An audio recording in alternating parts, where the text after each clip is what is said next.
창백한 햇살이 영정사진 속 남편의 미소를 비추던 그날, 나는 장례식장의 싸늘한 공기 속에서 숨조차 제대로 쉴 수 없었다. 42년간 내 옆을 지켜주었던 그이, 김민준 씨의 영정이었다. 하얀 국화꽃에 둘러싸인 그의 사진은 늘 그랬듯이 온화하고 자상한 미소를 띠고 있었지만 내 가슴은 이미 찢어질 대로 찢어져 산산조각이 나 있었다. 조문객들의 애도와 위로의 말이 귓가를 맴돌았지만 그 어떤 소리도 내게 닿지 않는 먹먹함 속에서 나는 그저 멍하니 앉아 있었다. 그때였다. 낡고 진동이 약해져 잘 울리지 않던 주머니 속 휴대폰이 기이하게도 선명한 떨림을 전했다. 나는 무심코 휴대폰을 꺼냈다. 화면에 뜬 익숙지 않은 번호와 함께 짧고 간결한 메시지가 나타났다. 저는 살아있습니다. 관 속의 사람은 제가 아닙니다. 아이들을 믿지 마십시오. 내 심장은 순식간에 차가운 돌덩이로 변해버렸다. 손이 떨리고 시야가 흐려졌다. 주변의 모든 소음이 갑자기 멀어지고 오직 그 글자들만이 뇌리 속에서 춤을 추는 듯했다. 이건 대체 무슨 소리인가? 장난일까? 아니, 이런 상황에서 누가 이런 장난을 친단 말인가? 손가락이 굳어버린 듯 움직이지 않았다. 그 메시지는 나를 깊은 혼돈과 함께 차가운 의심의 그림자 속으로 몰아넣었다. 이제 막 떠나보낸 남편의 죽음에 대한 애통함과 더불어 알 수 없는 공포가 내 마음을 덮쳤다. 아이들을 믿지 말라고. 그 아이들은 우리 부부가 평생을 바쳐 사랑으로 키워낸 두 아들이었다. 우리의 이야기는 42년 전 봄날의 벚꽃이 만개했던 어느 공원 벤치에서 시작되었다. 민준 씨는 그 시절 제철소의 쇳물 냄새가 배어있는 작업복을 입고도 언제나 웃음을 잃지 않는 건강한 청년이었다. 나는 작은 동네 서점에서 일하며 소설 속 인물들의 삶을 동경하는 꿈 많은 아가씨였다. 우리는 서로의 소박한 꿈과 순수한 마음에 이끌렸다. 그는 나에게 따뜻한 국화차를 건네주며 수줍게 말했다. 송이 씨, 제 삶에 꽃을 피워줄 수 있을까요?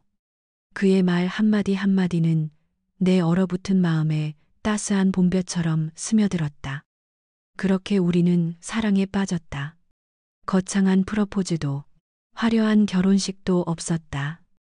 작은 단칸방에서 시작된 우리의 신혼은 가난했지만 그 어떤 부유한 삶보다도 행복했다. 그는 새벽부터 밤늦게까지 땀 흘려 일했고 나는 살림을 꾸리며 그를 뒷바라지했다. 하루의 피로를 잊게 하는 그의 미소와 나를 향한 따뜻한 눈빛은 그 자체로 내 삶의 전부였다. 몇 년 후 우리는 작은 작업장을 마련했다. 민준 씨는 어릴 적부터 꿈꿔왔던 자신만의 공방에서 쇠를 다듬고 나무를 깎으며 밤늦도록 작업에 몰두했다. 투박한 손으로 만들어내는 섬세하고 아름다운 철제 공예품과 나무 가구들은 동네 사람들 사이에서 입소문이 났다.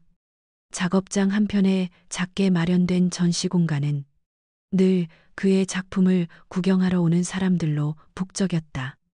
여보, 당신은 정말 최고의 장인이야. 내가 그의 땀방울을 닦아주며 속삭이면 그는 그저 환하게 웃으며 내 손을 잡아주곤 했다. 그의 손은 늘 굳은 살이 박여 있었지만 내겐 세상에서 가장 따뜻하고 든든한 손이었다. 첫째 아들 지훈이가 태어났을 때 우리는 세상을 다 가진 듯 기뻐했다. 작은 손가락으로 내 손을 움켜쥐던 그 순간의 감동은 평생 잊을 수 없을 것이다. 이어서 둘째 아들 태훈이까지 태어나면서 우리 가정은 더욱 풍성해졌다. 우리는 아이들에게 부유함을 물려주지는 못했지만 정직과 성실함, 그리고 사랑이라는 가르침을 주려 노력했다. 민준 씨는 바쁜 작업 중에도 아이들과 놀아주며 스스로 만든 나무, 장난감을 선물하곤 했다. 그의 작업장은 아이들에게는 언제나 신나는 놀이터였다. 쇠를 두드리는 소리, 나무를 깎는 소리, 그 모든 소리들이 아이들에게는 자연스러운 배경 음악이었다. 아이들은 밝고 건강하게 자랐다. 지훈이는 차분하고 영리했으며 태훈이는 활발하고 부침성이 좋았다. 우리는 아이들이 각자의 재능을 찾아 행복하게 살기를 바랐다. 지훈이는 대학에서 경영학을 전공했고 태훈이는 디자인을 공부했다. 우리는 아이들이 우리의 바람대로 어엿한 사회인으로 성장하는 모습을 보며 뿌듯함을 느꼈다. 작은 작업장에서 시작된 우리의 삶이 이토록 풍요로워질 줄은 상상도 하지 못했다. 이 모든 것이 남편의 땀과 노력 덕분이었다. 시간이 흐르면서 아이들은 각자의 배우자를 만났다. 지훈이는 대기업 임원의 딸인 은서와 결혼했고 태훈이는 재력 있는 집안의 외동딸인 수진과 부부의 연을 맺었다. 아이들의 배우자들은 모두 유복한 환경에서 자란 터라 우리 부부의 소박한 생활 방식과는 거리가 있었다. 처음에는 그저 환경의 차이라고만 생각했다. 하지만 서서히 우리 아들들은 변하기 시작했다. 그 변화는 마치 스며들듯 조용하고 은밀하게 찾아왔다. 처음에는 작은 불평들이었다. 명절에 모이면 며느리들은 우리의 낡은 집과 소박한 상차림에 대해 노골적으로 불평했다. 어머니, 왜 이렇게 불편하게 사세요? 저희 아버지는 벌써 강남에 재건축 아파트 사놓으셨어요. 은서의 말은 늘 비수처럼 나라와 내 가슴을 찔렀다. 태훈의 아내 수진도 마찬가지였다. 이런 작은 작업장으로는 언제 돈 모아서 건물을 사겠어요. 아버님, 요즘은 투자로 불려야죠. 그들은 우리의 성실한 노동과 땀의 가치를 깎아내렸다. 처음에는 아이들이 며느리들의 눈치를 보고 있다는 생각에 서운했지만 점차 아들들 스스로도 물질적인 풍요를 좇는 모습을 보였다. 아들들은 우리에게 이런저런 사업 투자를 권유했다. 아버지, 이 돈 썩히지 말고 투자하세요. 요즘 다들 그렇게 돈 벌어요. 지훈이는 주식 투자를, 태훈이는 부동산 개발 투자를 이야기하며 우리에게 끊임없이 돈을 요구했다. 처음에는 조금씩 도와주었지만 그들의 요구는 점점 커져갔다. 민준 씨는 늘 말했다. 우리는 우리 방식으로 살아가면 돼. 돈은 그저 삶을 편하게 하는 도구일 뿐 목적이 될 수는 없어. 그의 확고한 신념에도 불구하고 아들들은 변해갔다. 예전에는 작업장에서 아버지를 돕던 아이들이 이제는 돈 이야기를 할 때만 얼굴을 비췄다. 함께 식사를 해도 그들의 눈빛은 늘 우리의 재산을 향하고 있는 듯했다. 작년 겨울, 민준 씨의 생일날이었다.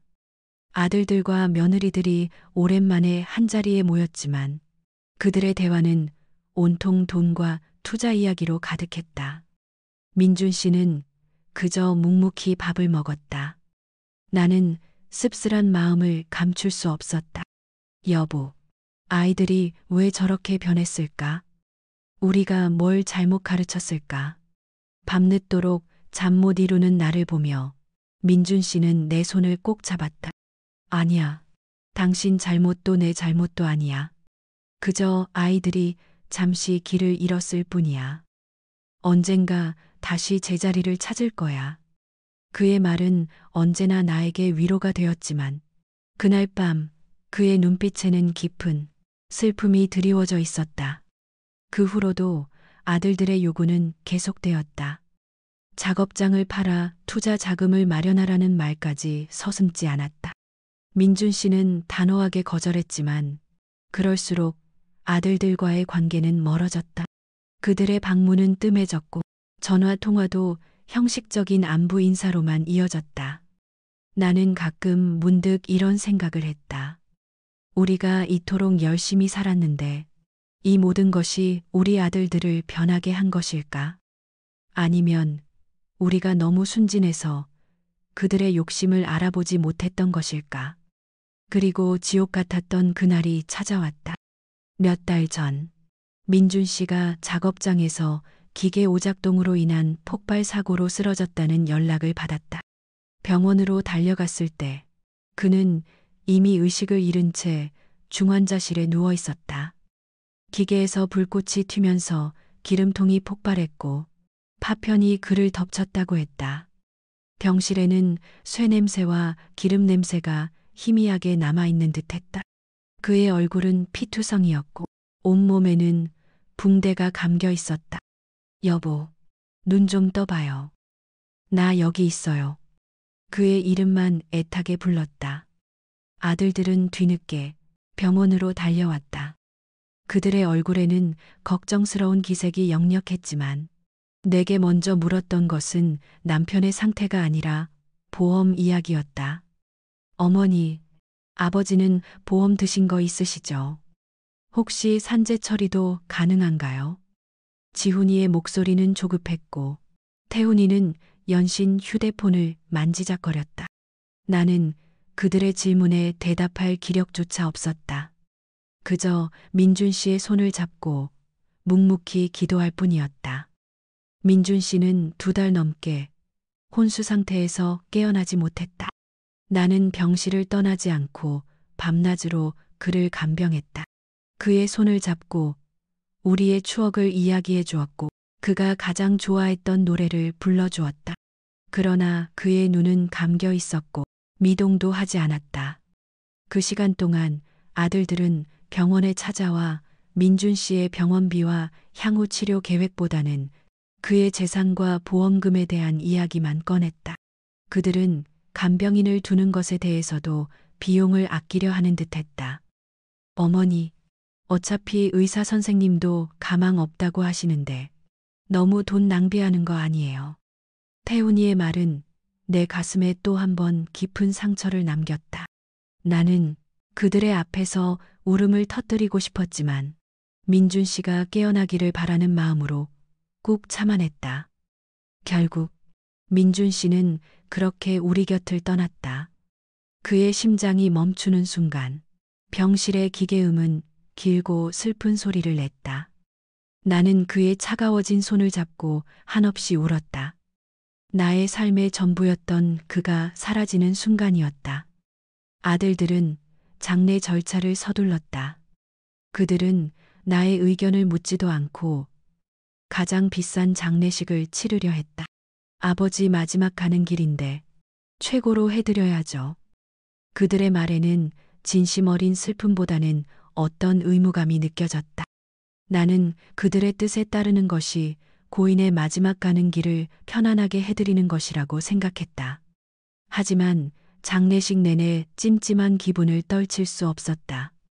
슬픔에 잠겨 모든 것을 잊고 싶었지만 이상하게도 나의 오감은 더욱 예민해져 있었다. 그리고 그 메시지가 나의 모든 감각을 흔들어 놓았다. 그날 밤 장례식장에 모든 조문객이 떠나고 아들들도 잠시 자리를 비운 사이 나는 다시 한번 휴대폰을 확인했다. 익숙지 않은 번호로 또 다른 메시지가 와 있었다. 작업장 지하 창고를 확인하세요. 진실이 거기 있습니다. 밤늦은 시각, 나는 홀로 작업장으로 향했다. 밤의 작업장은 낯설고 음산한 기운을 풍겼다. 텅 빈 공간에서 나의 발소리만이 메아리 쳤다. 민준 씨의 손때 묻은 공구들, 그가 만들다 만 가구들이 어둠 속의 그림자처럼 서 있었다. 나는 휴대폰 불빛에 의지해 지하 창고로 내려갔다. 곰팡이 냄새와 눅눅한 공기가 코끝을 찔렀다. 창고 한편에 놓인 낡은 철제 캐비닛을 발견했다. 평소에는 늘 잠겨있던 캐비닛이었다. 조심스럽게 문을 열자 캐비닛 안에는 낡은 서류철과 함께 작은 금속 상자가 놓여 있었다. 서류철을 꺼내 들었다. 개인 서류라고 쓰인 글씨는 민준 씨의 것이 분명했다. 안에는 그동안 민준 씨가 가입했던 보험 증서들이 정리되어 있었다. 그런데 한 보험 증서를 발견하는 순간 나의 손이 멈칫했다. 불과 몇 달 전 민준 씨가 쓰러지기 직전에 가입된 생명보험이었다. 기존에 우리가 가입했던 소액의 사망보험금과는 비교할 수 없을 정도로 거액의 보험이었다. 수령이는 나였다. 그러나 민준 씨는 평소 보험에 대해 부정적인 사람이었다. 여보, 우리는 우리 힘으로 살아야 해. 보험은 남에게 의지하는 것과 같아. 그가 했던 말이 귓가에 선명하게 들렸다. 그가 이런 거액의 보험에 가입했을 리가 없었다. 그리고 또 다른 서류처를 넘기다. 나는 경악했다. 은행에서 거액이 인출된 기록들이었다. 민준 씨의 서명이 분명했지만 무언가 미묘하게 달랐다. 평소 그가 즐겨 쓰던 펜으로 쓴 듯한 부드러운 필체가 아니라 어딘가 힘이 들어가 어색하게 쓴 듯한 필체였다. 게다가 인출된 금액들은 모두 아들들의 계좌로 흘러 들어간 내역들이었다. 나는 가슴이 철렁 내려앉는 것을 느꼈다. 설마 나의 아들들이. 가장 충격적인 것은 낡은 노트였다. 민준 씨의 필체로 쓰여진 일기 형식의 기록이었다. 마지막 몇 페이지는 펜으로 힘껏 눌러 쓴 듯 글씨가 더욱 진하게 새겨져 있었다. 2024년 2월 10일 지훈이가 또 찾아와 보험 이야기를 꺼냈다. 나에게 거액의 보험을 들라며 계속 설득한다. 처음에는 내 걱정 때문인 줄 알았지만 그들의 눈빛에는 다른 목적이 있는 듯하다. 마음이 아프다. 내 아들들이 왜 이렇게 변했을까? 전대 2024년 3월 5일 태훈이가 내가 아끼던 작품들을 팔아서 투자 자금을 마련하라고 강요했다.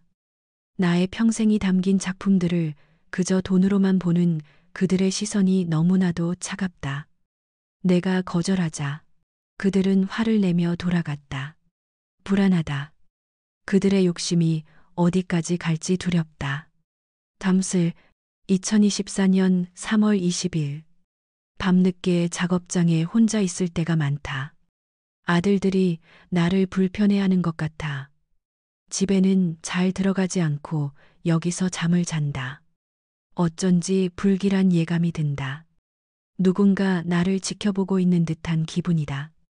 혹시라도 나에게 무슨 일이 생기면 이 노트를 꼭 확인해 주시오. 송이에게 부디 우리 아들들을 믿지 마시오. 바선데를 노트의 마지막 문장을 읽는 순간 나는 온몸에 피가 얼어붙는 듯했다. 불안감이 현실이 되는 듯했다. 민준 씨는 사고가 아니었을지도 모른다. 이 모든 것이 아들들의 짓이란 말인가? 나의 아들들이. 나의 심장은 미친 듯이 요동치기 시작했다. 믿을 수 없었다. 내가 낳아 기른 내 아이들이 내 남편에게 그런 짓을 벌였다는 것이. 눈물이 하염없이 흘러내렸지만 이제는 슬픔이 아니라 분노와 배신감으로 가득 찬 눈물이었다. 그때 휴대폰이 또 한 번 진동했다. 진실을 알고 싶다면 내일 오전 10시 광화문 탐정사무소로 오십시오. 김성호 탐정. 나는 지푸라기라도 잡는 심정으로 다음날 아침 광화문으로 향했다. 탐정 사무실은 생각보다 소박했다. 낡은 간판 아래로 작은 문이 있었다. 문을 열고 들어가자 김성호 탐정이라는 중년의 남성이 나를 맞았다. 그의 눈빛은 날카로웠지만 어딘가 모르게 믿음직스러워 보였다. 박송이 여사님 되시죠? 제가 연락드렸습니다. 그는 나를 작은 테이블로 안내하고는 조용히 말했다.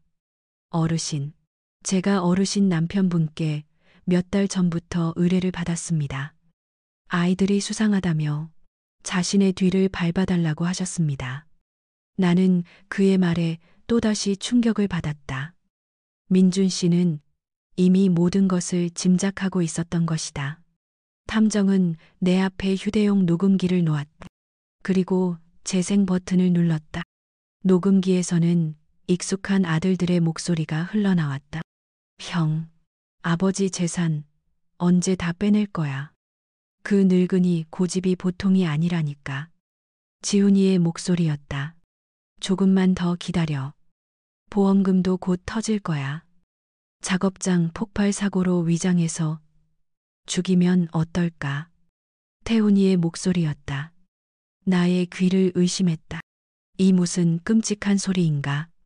아니, 폭발은 너무 위험하잖아. 차라리 메탄올 같은 걸로 천천히 죽이는 게 낫지 않아? 병원에서 사고사로 처리될 수도 있고. 지훈이의 말에 나는 숨을 들이켰다. 어머니는 어떻게 할 거야? 만약 진실을 알게 되면 골치 아플 텐데. 태훈이의 목소리에는 잔혹함이 배어 있었다.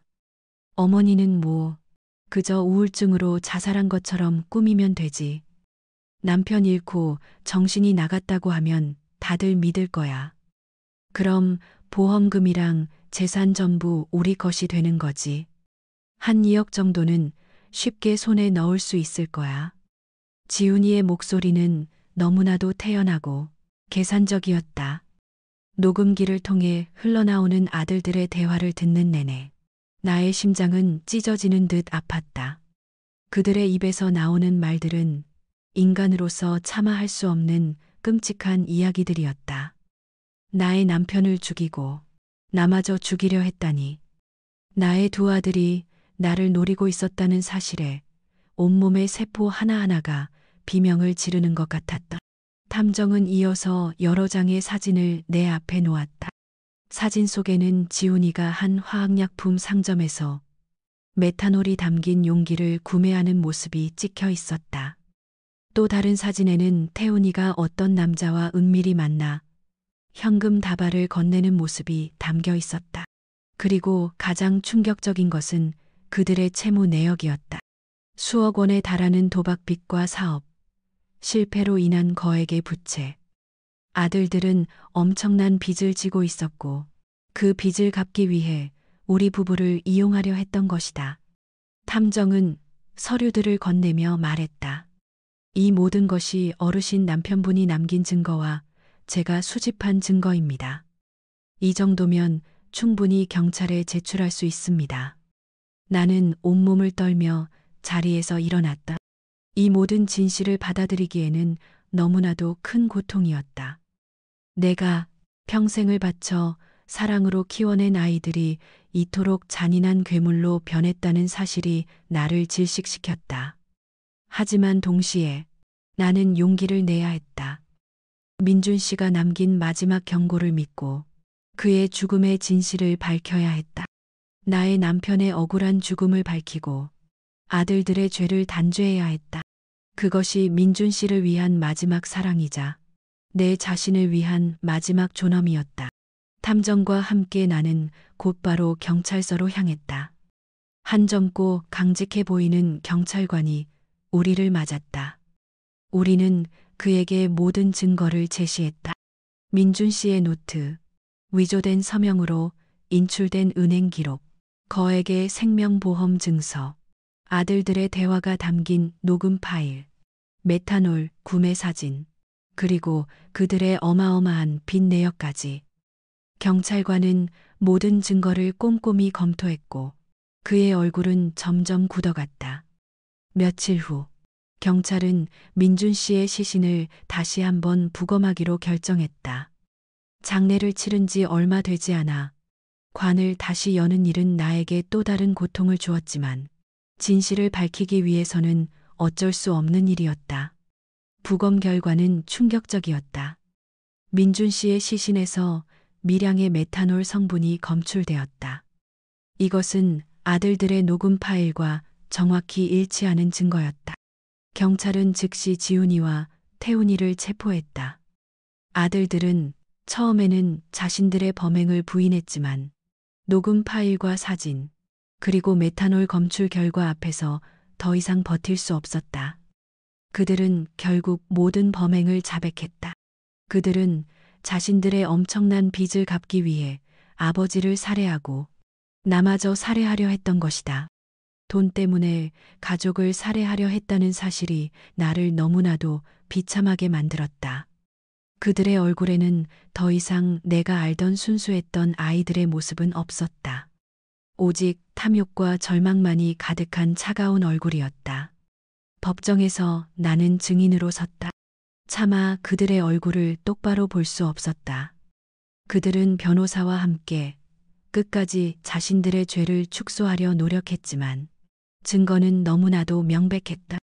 민준 씨가 남긴 노트의 마지막 페이지, 위조된 서명으로 돈을 인출한 기록들, 그들의 입에서 직접 나온 살해 모의가 담긴 녹음 파일, 메탄올 구매, 사진, 시신에서 검출된 메탄올 성분, 모든 증거들이 한 점의 의혹도 없이 그들의 죄를 증명했다.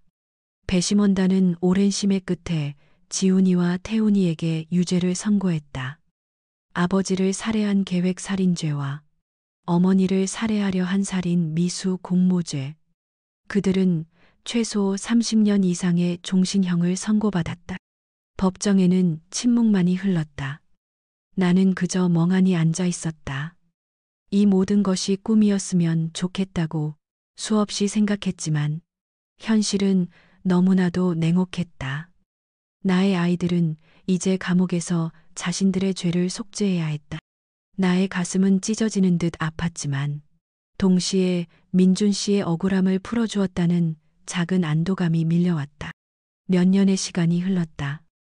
그동안 나는 많은 것을 잃었고 많은 것을 깨달았다.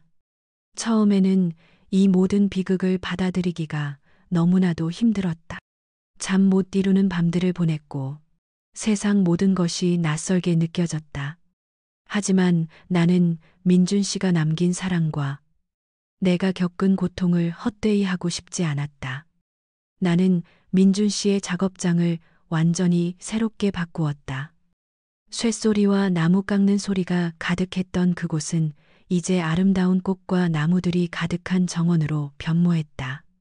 민준 씨가 가장 좋아했던 국화와 작약이 만발하는 민준의 정원이었다. 이곳은 나에게 치유의 공간이자 민준 씨를 기억하는 추모의 공간이 되었다. 나는 매일 이곳에서 민준 씨와 이야기하고 그와 함께 보냈던 행복한 시간들을 떠올렸다. 이곳에 찾아오는 이웃들과 함께 차를 마시며 웃음꽃을 피우기도 했다. 나는 또한 새로운 사람들과의 관계를 맺기 시작했다. 나를 위로해주고 지지해주는 친구들과 이웃들 덕분에 나는 다시 세상 밖으로 나올 수 있었다. 그들은 나에게 따뜻한 손을 내밀어 주었고 진정한 사랑과 연대가 무엇인지를 가르쳐 주었다. 나는 더 이상 과거에 갇혀 슬퍼하지 않았다. 가장 중요한 것은 내가 민준 씨의 이름으로 재단을 설립한 일이었다. 김민준 재단은 가정폭력 피해자들을 돕기 위한 기금으로 운영되었다.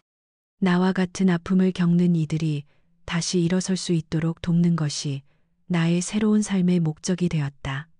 나는 이 재단을 통해 가족이라는 이름으로 저질러지는 비극이 더 이상 반복되지 않기를 바랐다. 가족은 죄를 덮어주는 방패가 될 수 없다. 사랑은 경계선이 있어야 하고 용서에는 한계가 있어야 한다. 그리고 아무리 절망적인 상황 속에서도 정의는 반드시 찾아갈 길이 있다는 것을 나는 깨달았다. 민준 씨가 나에게 남긴 마지막 메시지는 결국 나에게 새로운 삶의 시작을 알려주는 등불이 되었다. 나는 이제 그 등불을 들고 세상 속에서 당당히 걸어갈 것이다. 민준 씨가 나에게 주었던 사랑을 기억하며 더 많은 이들에게 희망을 전하는 삶을 살아갈 것이다.